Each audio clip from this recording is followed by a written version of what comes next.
Hello and welcome back to another video.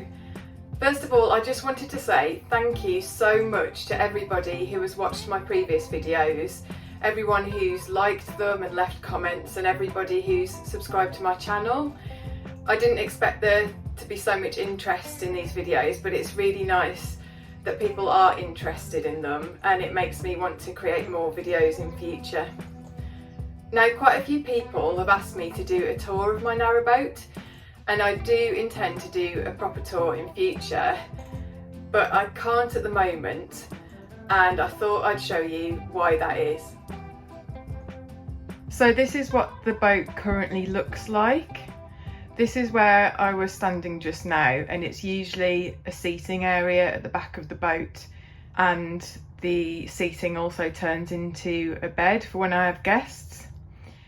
Unfortunately, not long after I bought the boat, in fact just a few days after, I had a plumbing leak, and I ended up with loads of water under my floor in the area of the boat known as the bilge. I did get the plumbing leak fixed and I managed to get most of the water out, but unfortunately I couldn't get all of the water out, and it went towards the back of the boat where it has damaged the subfloor, which is what we're looking at now. I could have just left it as it was, but the floor felt quite spongy in places when I walked over it, and that's because the marine ply, which it's made of, had delaminated. So basically the plywood is made of lots of different layers of wood, and the glue sticking them all together had kind of come unstuck. So I could have just left it as it was, but I decided to try to fix it.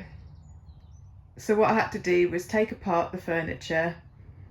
I had to take up the vinyl flooring which was on this end of the boat, and you can now see the subfloor, which I'm hopefully going to remove and replace with a new subfloor.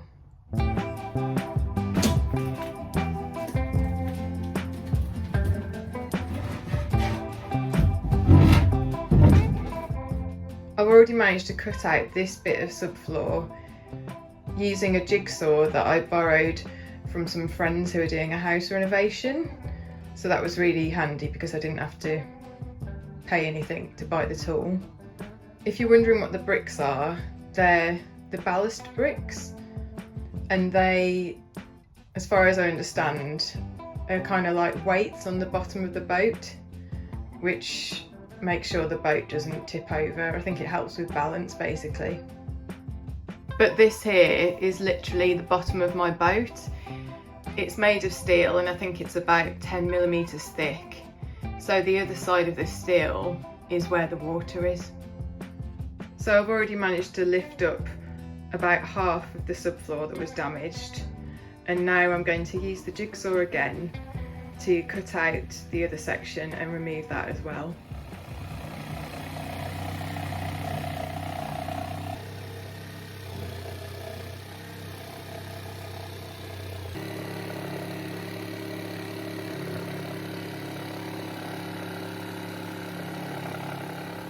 This is the bit that I've just removed with the jigsaw.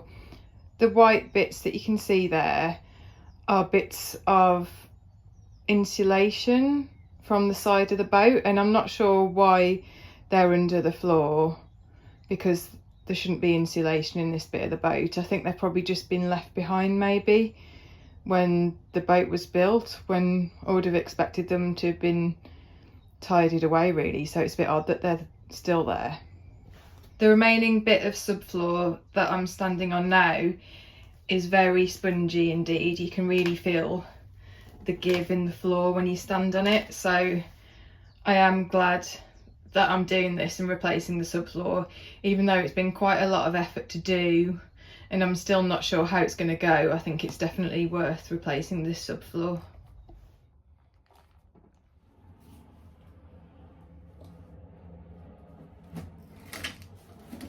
Honestly, it feels such a relief to get it all out, because I've been doing this for several days now, and it's taken me ages to get to this point. So I'm going to end the video here for today.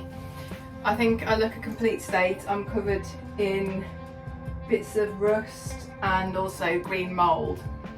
I am slightly worried about what I found underneath the subfloor, but I'm going to ask around and try to find out a bit more about whether or not that's normal. But thank you very much for watching this video, and hopefully the next video will be a normal cruising one.